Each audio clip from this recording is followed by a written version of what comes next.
Eu não sei como você chegou aqui essa noite, a sua vida com Deus, a sua fé, o seu coração, mas eu sei que existem circunstâncias na vida, do nosso dia a dia, da nossa caminhada, que drenam a nossa força.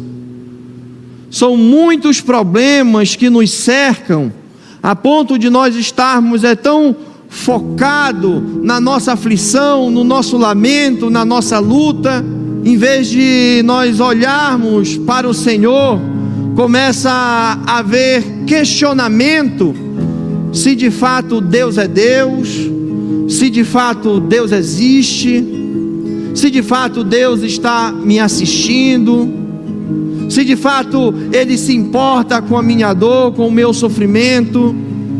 E com isso a nossa fé ela vai sendo esmagada, a ponto de nós não nos importarmos mais com a igreja do Senhor, de não nos importarmos com o serviço do Senhor, e muito menos querer avançar com o reino do Senhor.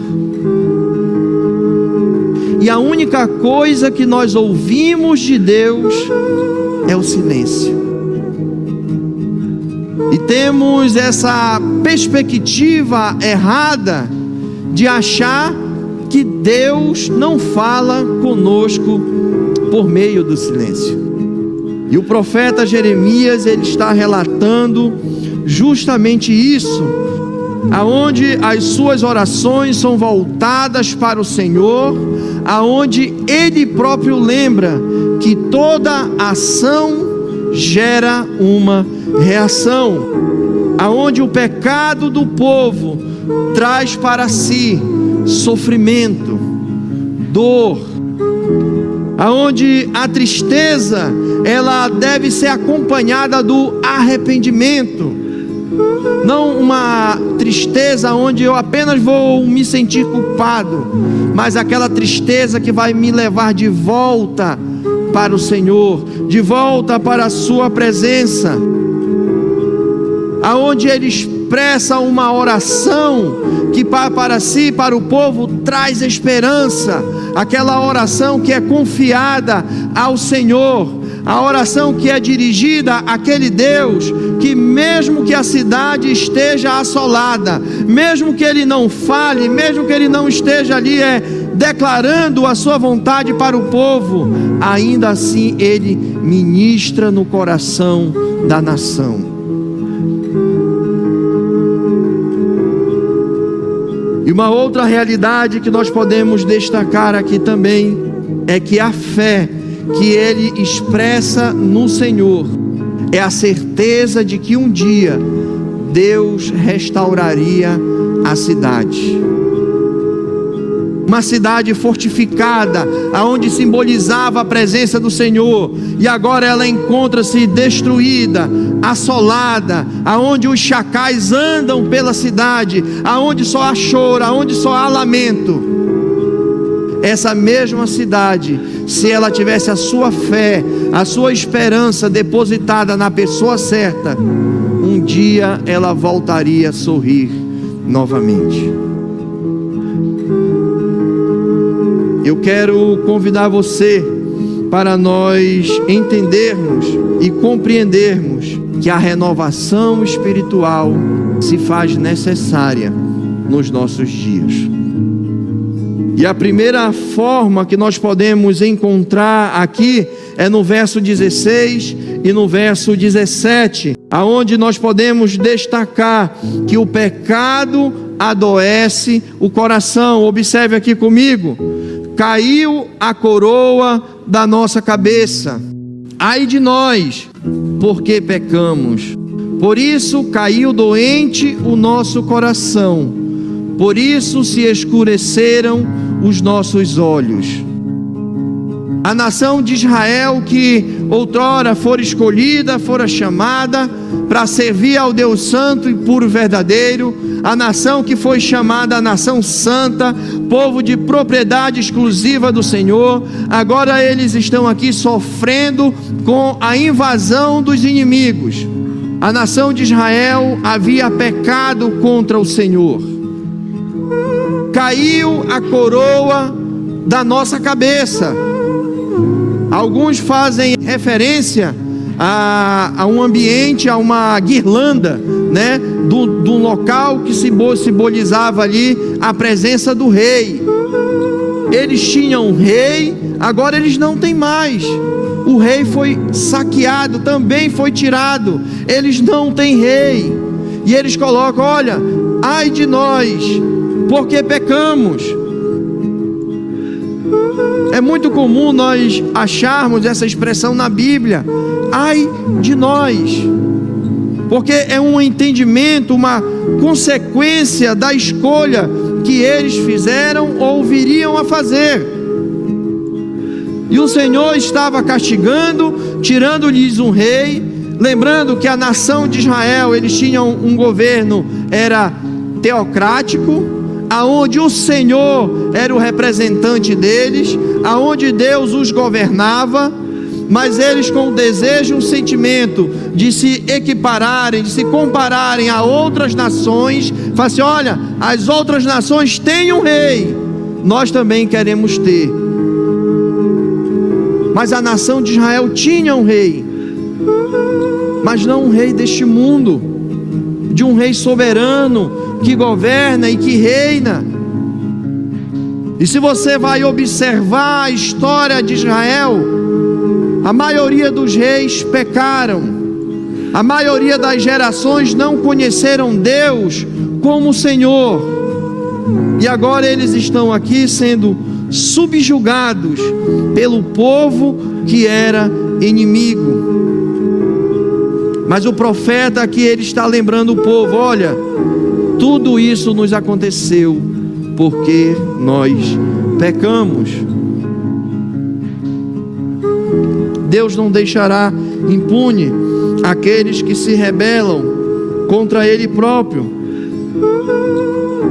Então o profeta, ele faz uma advertência, aonde ele havia tido essa visão, e em Lamentações capítulo 5, ela se concretiza. Então Deus, ele sempre nos dá a oportunidade, ele sempre nos dá ferramentas para que possamos mudar de vida.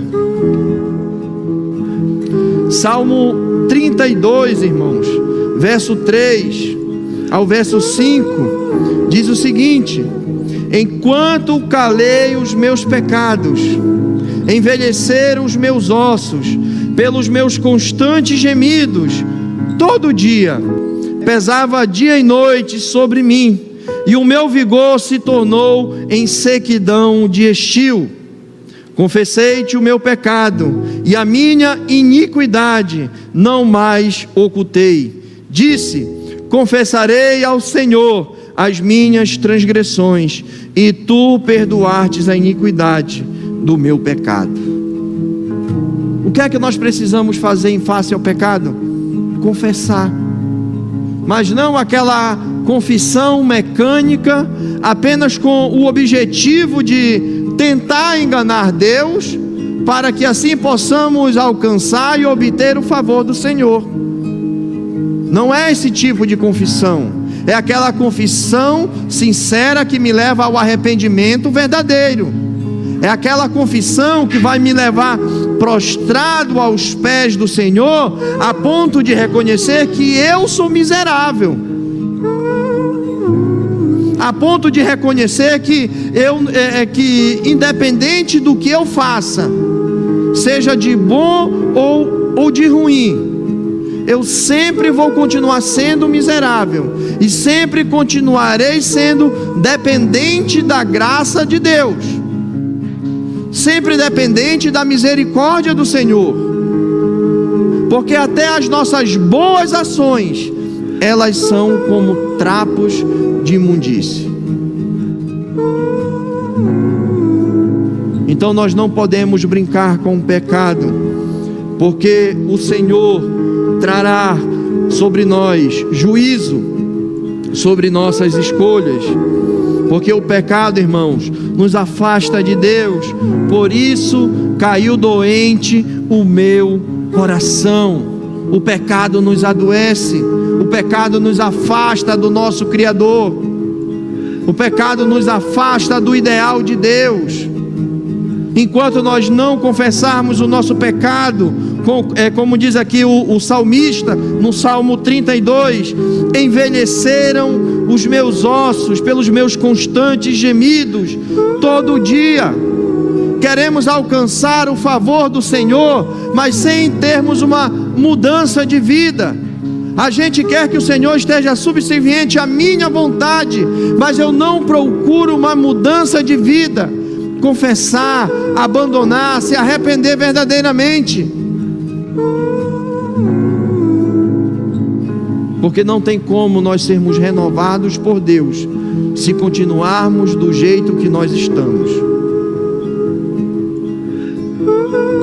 Às vezes apático, às vezes abatido, às vezes entristecido, e a gente não sabe o porquê. Aí o culto que é para Deus já passa a não me agradar mais, o louvor que é para o Senhor já não me satisfaz, né? O irmão demorou demais na oração, não é verdade? E a gente começa a achar culpados, transferir responsabilidade, mas o nosso coração está manchado pelo pecado que tenazmente nos assedia. Miqueias capítulo 7, verso 18 diz o seguinte: quem é incomparável a ti, ó Deus, que perdoas o pecado e esqueces a transgressão do remanescente da sua herança?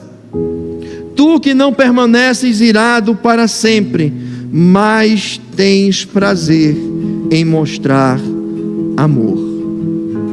Deus fica irado, irmãos, quando nós pecamos, sim. Deus se entristece com a nossa atitude, sim.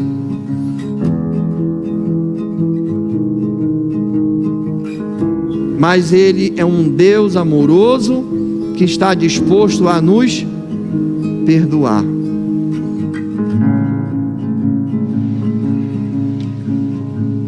E a prova desse amor é que Ele enviou o seu Filho Jesus Cristo para morrer na cruz do Calvário.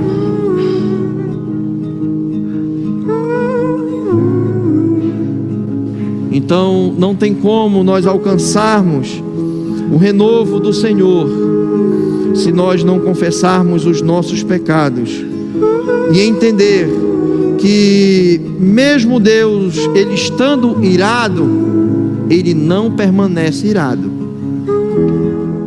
porque Ele demonstra amor, como diz aqui em Miqueias capítulo 7: tu que não permaneces irado para sempre, mas tem prazer em mostrar amor. Então o alvo da oração do profeta vai ao encontro daquele que pode perdoar os nossos pecados. Enquanto calei os meus pecados, se envelheceram, né, os meus ossos, e doía, corroía pelos constantes gemidos. Enquanto o pecado esmaga a nossa consciência, tenha certeza de que em Deus nós encontramos o perdão necessário para que sejamos livres no Senhor.